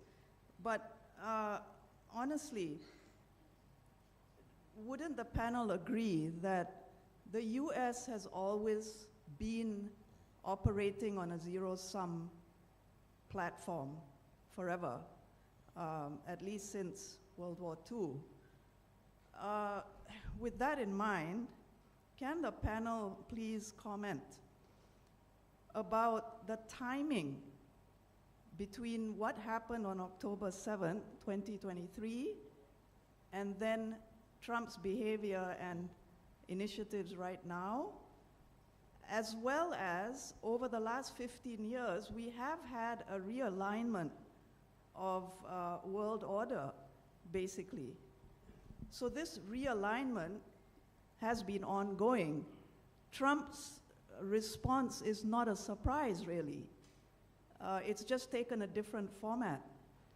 What I would like the comment from all of you is, where do you see the role of minilateralisms in this context? And is the era of hegemony, US hegemony, or even China hegemony, is that era actually over? Should it be over? And where are minilateralism's role, for instance, like BRICS? Where do you see that role in the future? Let's say 5 to 10 years from now. I mean, I think the world is fed up with hegemony. Okay. What hegemony we're talking about, I think that's another discussion. But what about a conversation about the existence of many mini-lateralisms? Thank you. Thank you. One last question. Yeah, thank you, hello, my name is Elina. I think EU CBAM, I think my question is to Prof. Evelyn. EU CBAM is ongoing, for 7 sectors, cement, steel, fertilizers and all that. But currently right now the latest one that's hitting us and a lot of the SMEs in Malaysia is actually the EU Deforestation Regulation, EUDR. So the EUDR actually states that the SMEs and also any Malaysian company, even the big boys that are exporting to EU, for example, are facing, traceability issues. They are asking for geolocation up to latitude, longitude, up to 6 decimal points. So, like for example, how should SMEs, irregardless of country negotiations and trade agreements and all that, how would SMEs need to react to this?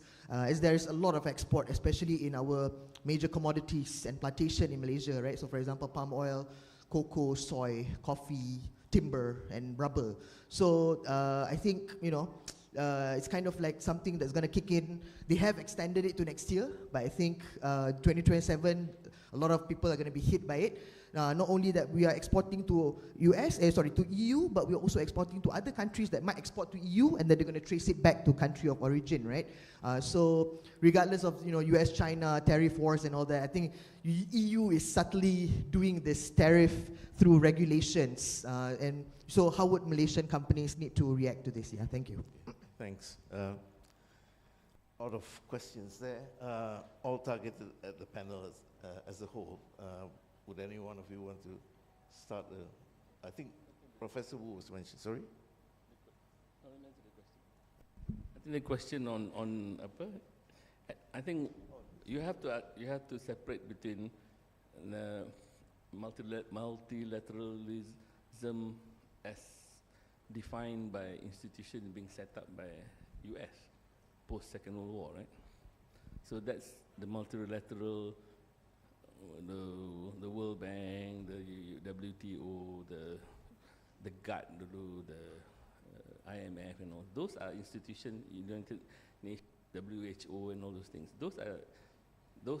For those of us who were born, say, after the war, that's what multilateral global institutions are, right?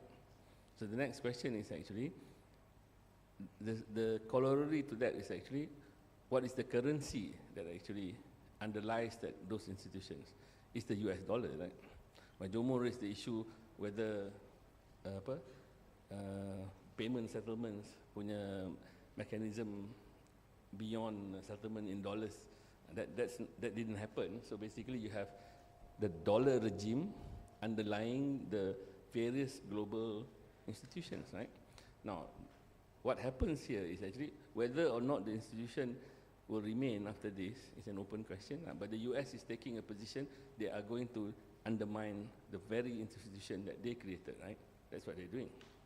So I think China is positioning itself as, I will be the protector, defender of multilateralism. Because China is saying, oh, you don't go against WTO rules. And so China is doing the complementary set. If US is, like Wu cakap, US is saying, I'm erecting barriers around me, so you have the complementary set. But at the rate that we're going, we will see an undermining of multilateral institutions now. But that is one half of the question. The other half of the question is, what about the currency underlying this? The currency underlying this is actually the dollar. 80% of settlements of trade is done in dollar. US dollar still is about 50% of reserves in most central banks. So that's the other bit. That's why in my presentation I was trying to separate between the trade side of things and the monetary side of things, which is actually currency lah. So I think the trade side, multilateral institutions will be undermined because the people who design it is undermining it itself. Now the open question is actually what will happen over time with the dollar, and therefore dollar assets lah. Dollar the currency, dollar the debt, dollar the dollar assets, and so on. So that's still an open question. I think, but the multilateral institution, I think, is being undermined because nobody will believe the US anymore, right? After this, I mean, he might reverse and all these things, but nobody will believe. There was a weaponization of the dollar against Russia at the start of the Ukrainian war, and then there's this doing it again to Iran, doing it again to, now he's doing it again to the whole world lah. So, but it will take time lah. US is a huge economy, right? It's a freaking continent. It's not like UK. UK after Second World War is a small island. After a while, dia buat kacau the satu dunia and then it will just go off. But even then, the sterling was around until what, 1970s, 1980s. So the US is a huge continent with its own resources, 350 million people. So you'll be around quite a bit. But I think multilateralism, global institution, I don't think so. Thank you. That, I might want to take off from what Dr. Nong just mentioned. I think we have a variety of multilateralisms, and I don't think we can call the BRICS organization a multilateral institution. It is by its very nature plurilateral. But I think what we have had is, as he pointed out, right after World War II, partly because Europe was devastated by the war. Japan was devastated by the war. So they didn't have much. And the US presumed that they would continue to have the surplus, for eternity. And that was the folly of the US. Because of that presumption, they agreed, they wanted a system, they opposed the English proposals, and we ended up with the settlements arrangements, which is completely unsatisfactory, and now they are suffering from it, and as a consequence of that, they want to change the rules. So let's be very clear that, Trump and his predecessors will all be quite comfortable with multilateral rules which serve their interests. But once they no longer serve their interests, then they are uncommitted to them and they will undermine them, but they will do so still very often by using the rhetoric. Okay? Trump is not going to withdraw from the UN, at least for the time being, for a variety of reasons, because the UN system still serves their interests by and large. If you look, for example, at the WTO, he invokes the language of the WTO. He calls these tariffs reciprocal tariffs. What does it reciprocate? Okay, I don't think even Mr. Stephen Miran knows, or what's his name? Peter Navarro knows. They don't reciprocate anything. Okay, but it is suitable rhetoric. But I think one should. One area where I think it is wrong to dismiss this kind of thinking as completely devoid of understanding. If you look at Miran's paper, he actually makes a very selective, distorted argument, but which academic paper is not distorted? Okay? You make all kinds of abstractions, and so to dismiss Miran and the other Trump apologists as wrong-headed, I don't like them, but it doesn't make them any less coherent on their own terms. Okay, Kennedy. What's his name?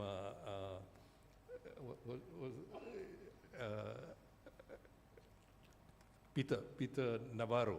Navarro is a different kettle of fish. I mean, he never had a coherent argument to begin with. Okay, he's just simply driven by animus. Okay, and but I think it's very important for us to recognize that there are a variety of options. Now, Professor Wu has a very, an argument about what might be a complicated. My argument is very, very modest. Okay, because maybe I'm getting quite old, but I was slightly involved with an earlier government, and the only proposal of mine which was accepted was the proposal to allocate money for COVID-19. Okay, that was the only thing I ever succeeded in doing. Okay, so I'm very realistic and very pessimistic about what can be achieved. But that's precisely why I think we have to begin with what we have. And we have ZOPFund. And whatever you might think about the limitations of ZOPFund, we haven't exhausted the potential of ZOPFund. We have the non-aligned movement.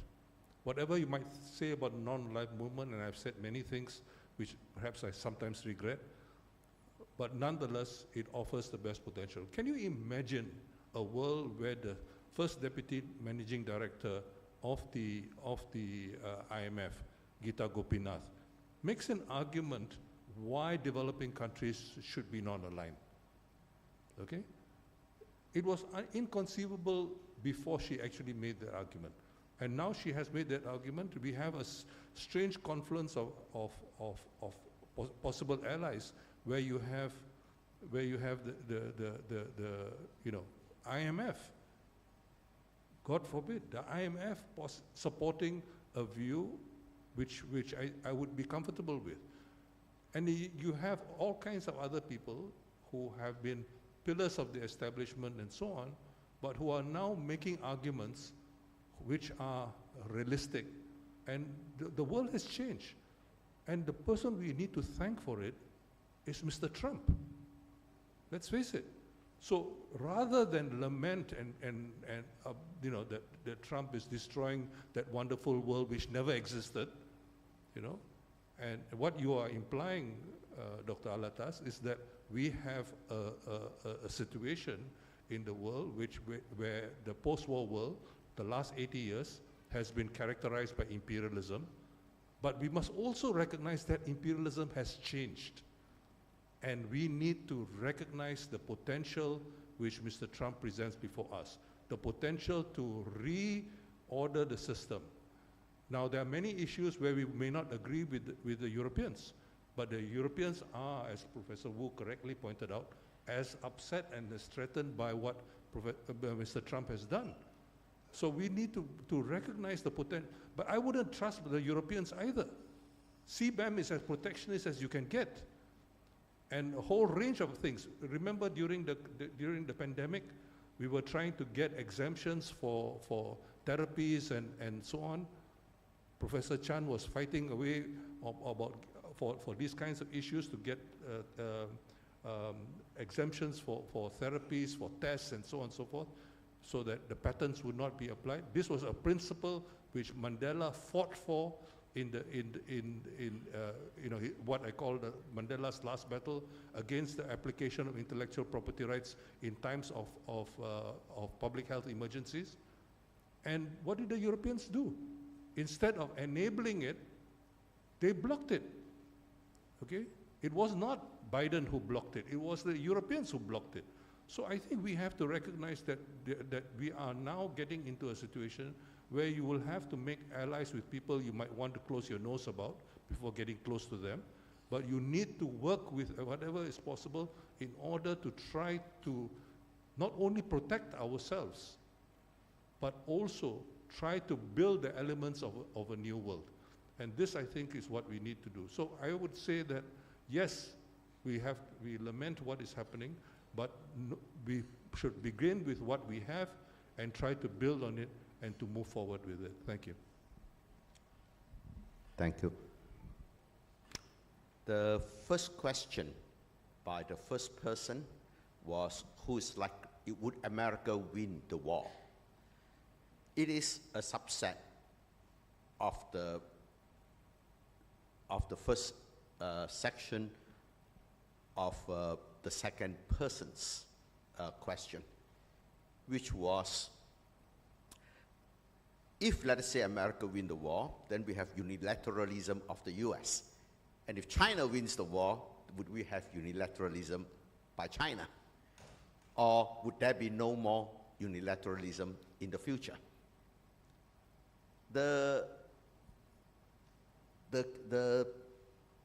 What is clear is the following. China now has the same productive capacity as the United States. The right way to measure it is the PPP exchange rate. In other words, China can make as many aircraft carriers each year as the Americans are capable of making. But the GDP per capita per person in China is between a quarter and a third of the United States. And the Chinese population is more than 3 times that of the US. What explains the difference between GDP per capita is the level of technology. Given existing technology, the Chinese are able to fully utilize it, they would be 3 times bigger than the US. The question is, could this diffusion of technology be stopped? The answer is unlikely. So basically in the future, China is going to be 3 times the size of the US. So does that mean that we will face a new unilateralism? The answer is no. The answer is no, can come in 2 forms. One form is both of these countries finally recognize and accept Kissinger's solution for the rise for China. Kissinger has foreseen the rise of China. It's going to be much bigger than the US sometime in the far future. And so what has he proposed? Basically, why should you and I fight over what we each have? The world is so big, we should combine together and bully the rest of the world together. That is the G2 proposal of Kissinger. Why should we engage in a Cold War between you and me? We just partner up and make all these other people heal. Now, even that Kissinger proposal will not happen, even if the 2 countries want to do it. The simple reason is the age of unilateralism is over. There can be no more global hegemon like the United Kingdom in the 19th century and the United States in the 20th century. The reason is it is not the dragon that will replace the eagle in the sky. That is the Indian elephant that will become as big as China and whose trunk could reach up to the sky to challenge the dragon and the eagle. And if Europe were to integrate,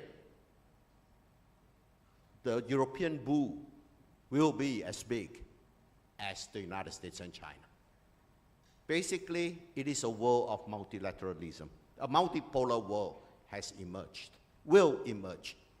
And given that a multipolar world has emerged, what it really means is we need a global governance design that's suitable for multiple superpowers. And one such design is different spheres of influence. And when you talk about China, we this with China, we balance that with the US. Think of what happens when Mike Froman, the USTR, came to ask Tokpa to join TPP. TPP was supposed to be as neoclassical theory as you can be, complete free trade and no government ownership of industries and so forth. But what did he tell Tokpa? Don't worry lah, I exempt you from all of this for 20 years if you join TPP, because that is under American leadership. So if you join my sphere of influence, You don't have to worry about cloud certification, GLC ownership, Putra policy. That is what will be offered. So the question is, can we not think of an alternative to spheres of influence? And I think the key is the global governance mechanism, which the club I talk about of middle powers, of European, a North-South coalition, not just a global South identity, is the solution.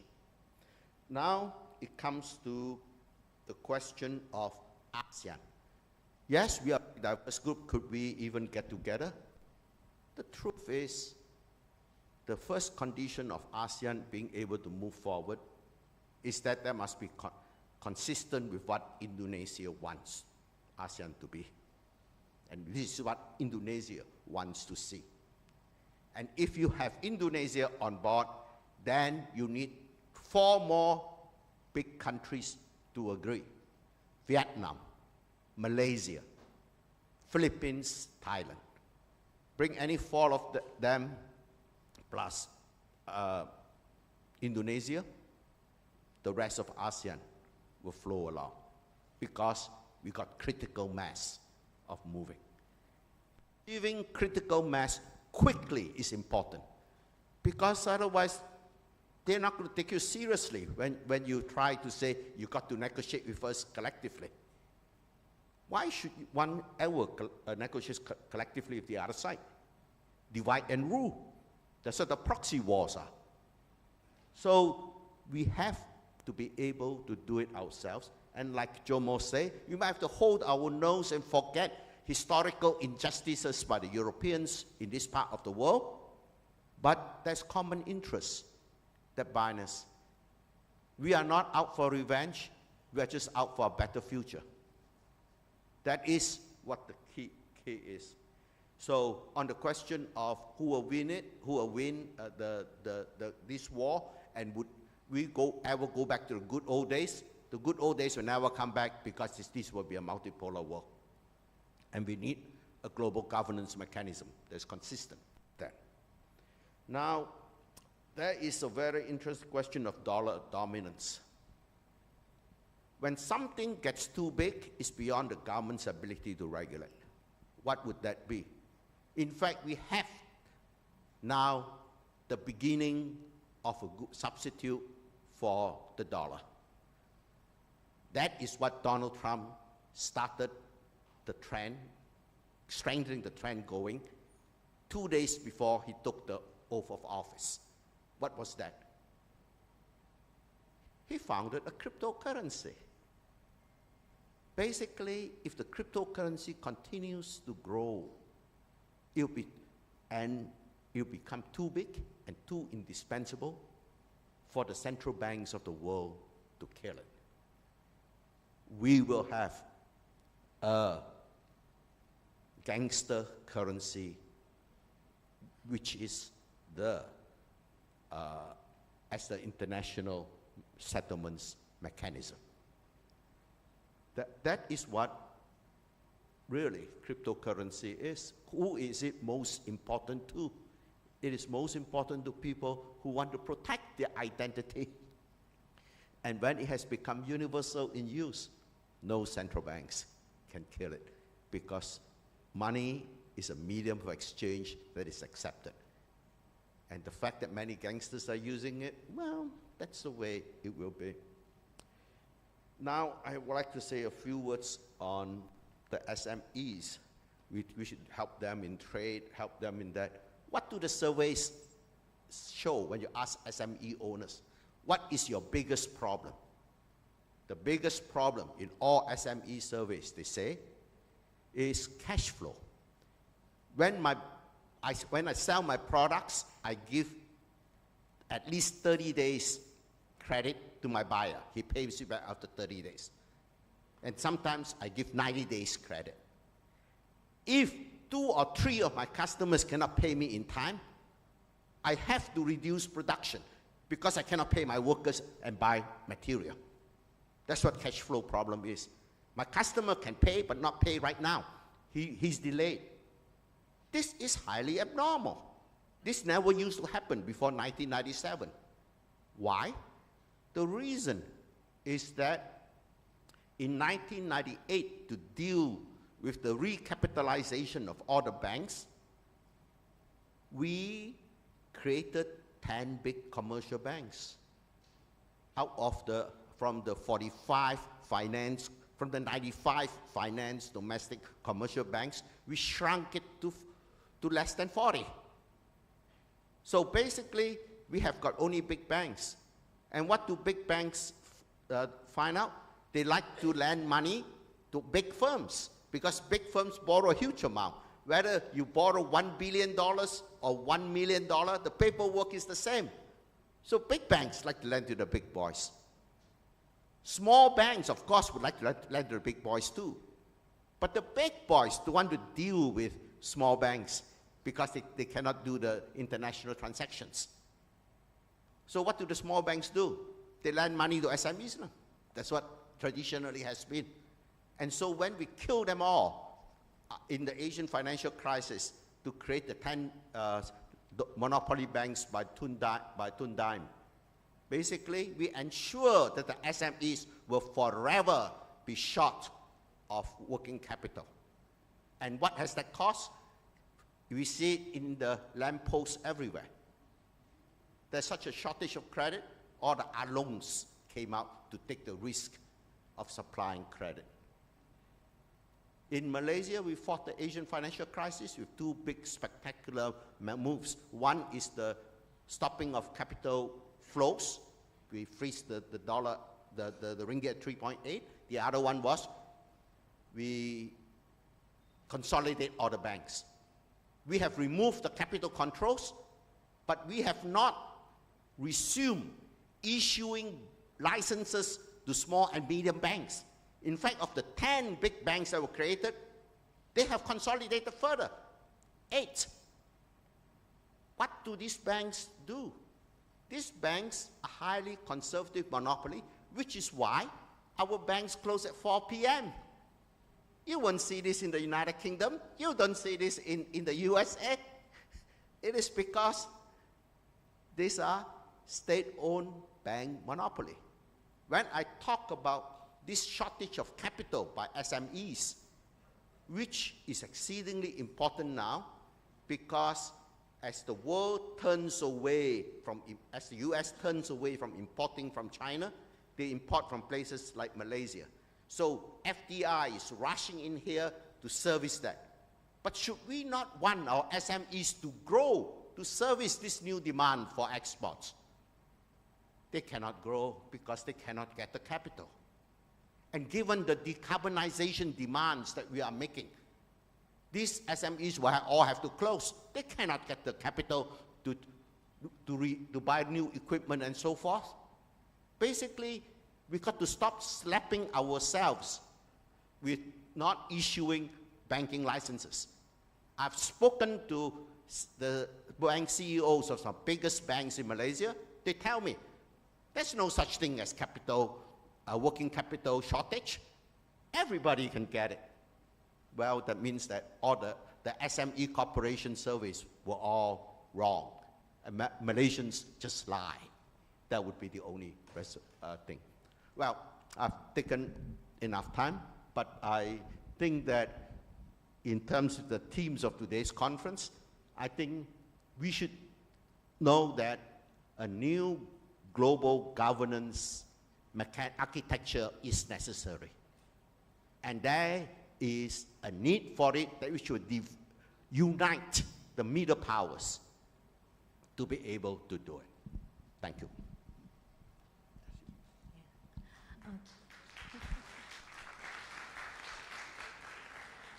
Thank you for those two questions. I'll just handle the one on minilateralism and the EUC BEM. I think the role of minilateralism is today global trade is very fragmented. So minilateralism will coexist with multilateralism and even bilateralism if you define minilateralism as small groups, simply because they are practical. I mean, in minilateral groups, you can think of public-private partnerships. to address certain capacity building initiatives and so on. So the modality of cooperation may be very different in minilateral groups compared to multilateral groups, and the WTO, I think, acknowledges that. That is why the WTO keeps defending its position by saying things like climate change is a public good, we are still relevant and so on, because people are starting to question WTO and its role in multilateralism. I think, but the reality is all three will coexist and they play a different role. Minilaterals are very important to move project-based initiatives faster within like-minded countries. In terms of the, I mean, one good example, whether you call it is a small group, the Digital Economy, DEPA, Digital Economy Partnership Agreement, I think, yeah, between Singapore, Chile, and New Zealand. I mean, Singapore would realize it cannot wait for DEFA under ASEAN, because digital trade rules are very, very complex. How do you streamline? It's a different ball game altogether when you talk about digital trade compared to physical trade. The rules are very much more complex in terms of trade flows, transfer of data, localization, storage, and so on. So I guess minilaterals in that sense have a role to play. In terms of EU CBAM,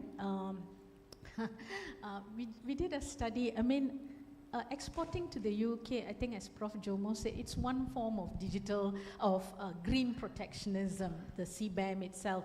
But companies realize, yeah, I mean, the EU says you can export if you're unable to show, I mean, that you have met the carbon footprint requirements, you have a carbon tax, right?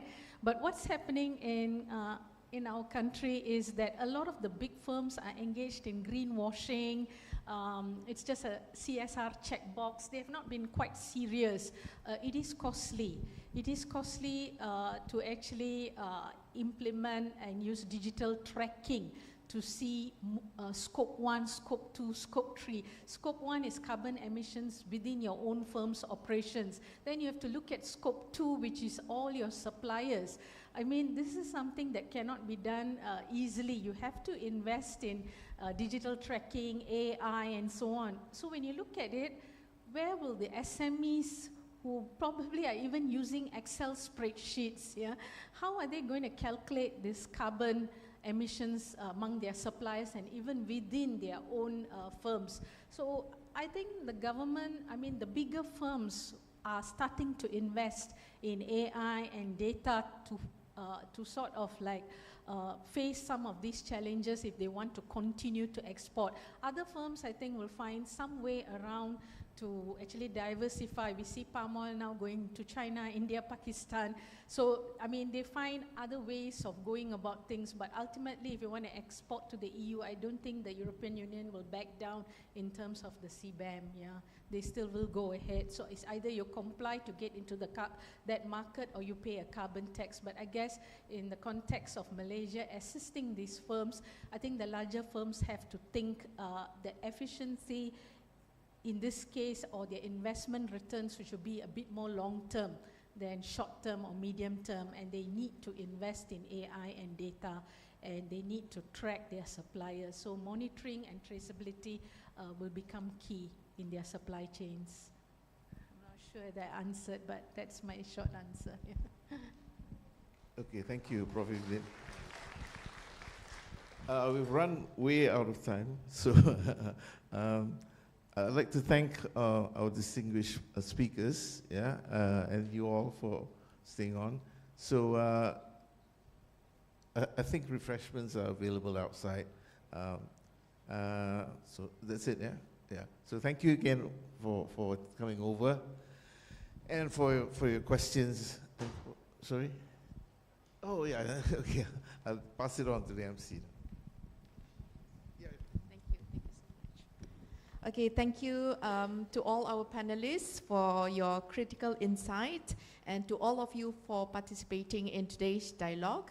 May I invite Prof. Zaharum and all the panelists to the seat for a group photo, for a quick group photo. Thank you.